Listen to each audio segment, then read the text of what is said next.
That means that when a marriage breaks, when it is abandoned, discarded, treated as expendable, it isn't only to people who are wounded. Not only souls are seriously wounded, but the image is attacked. The image is corrupted. The sign is obscured. Christ's body has been wounded, has been slashed, has been tortured, has been cut, and then Christ bleeds. Yes, the sign is obscured, and the world loses one more window through which it could have seen the love of Christ for his church. Consider a child who grows up watching his parents love each other across decades, through illness and poverty and disappointment, through arguments forgiven and wounds slowly healed, through the ordinary faithful showing up of one person for another, day after day, year after year. That child does not need a theology textbook to understand covenant love. He has seen it. It has been written into his imagination, into his very understanding of what love is and what it does and what it costs. But when that marriage is abandoned, something is erased. Not only is a family shattered, not only are two people diminished, but that child's window onto the love of Christ is cracked or darkened. The living lesson is withdrawn. And when he later hears a priest proclaim that Christ loves the church with an eternal, unconditional, irrevocable love, something in him will struggle to believe it. Not because the doctrine is false, but because the image that was meant to carry that doctrine into his bones was broken before it could do its work. This is why the dissolution of a valid marriage is never merely a private tragedy. Every marriage is a public sign, placed in the world by God to make the invisible love of Christ visible and credible. When that sign is taken down, the world becomes a little darker, and the gospel becomes a little harder to see.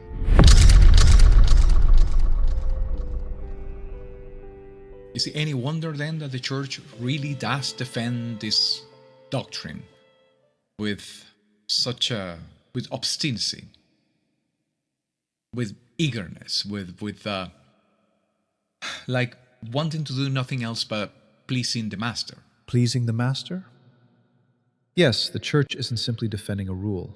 She is defending a revelation. Now let us be precise here, because confusion causes enormous pastoral damage. The Catechism of the Catholic Church, in paragraph 1640, let us see what it reads. Thus the marriage bond has been established by God himself in such a way that a marriage concluded and consummated between baptized persons can never be dissolved. This bond, which results from the free human act of the spouses and their consummation of the marriage, is a reality, henceforth irrevocable, and gives rise to a covenant guaranteed by God's fidelity. The Church does not have the power to contravene this disposition of divine wisdom. Note the precision here. A marriage that is concluded, a marriage that happened, validly consummated. The Church doesn't claim that every ceremony that takes place in a church produces a valid marriage. Oh, no. That's not what the Church claims. She claims that valid marriages are indissoluble. I'm going to say it again. She claims that marriage that actually occurred, that are valid, are indissoluble. They cannot be dissolved. And this opens a question that isn't an escape hatch, but a genuine question of truth. And the question is this: was there a valid marriage here at all? The annulment. Not an escape, but a question of truth. So an annulment isn't a Catholic divorce. It isn't the Church finding a legal loophole. Oh, no. It is the Church asking a precise question at the moment of exchange of vows. Was there a valid marriage? For a valid marriage to exist, there are certain things that must be present. The Catechism of the Catholic Church, in paragraph 1625, they list those certain things that must be present. The spouses must be free from any constraint, free from any impediment. They must give their consent freely and fully. They must intend what the Church intends: a permanent, faithful, fruitful union, open to children, open to life. Notice that every one of these conditions presupposes something. It presupposes that the man and the woman actually know what they are consenting to. A person cannot freely will a permanent and faithful bond, open to children, a bond that will never dissolve when the feelings of love pass away, if he has never been taught what that bond truly is.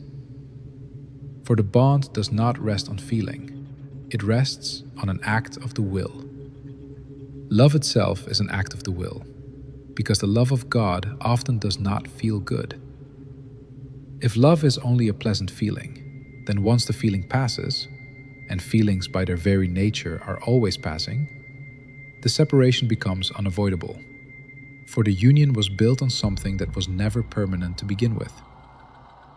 But God intended the bond to hold precisely in the hour of inconvenience, precisely when the feeling is absent. Christ did not feel well as he carried the cross, yet through an act of the will, he found himself saving man.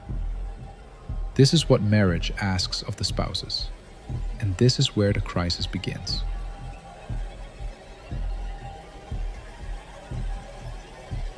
Consider what happens in a world where children grow up without any real catechesis, where no one has ever explained to them what marriage actually is. A world where they stand at an altar at 22 years old, 25 years old, 26 years old, 30 years old, and they are intending something very different from what Christ intends. That's when the Catechism in paragraph 1629 states, let us read. The Church, after an examination of the situation by the competent ecclesiastical tribunal, can declare the nullity of a marriage, that is, that the marriage never existed.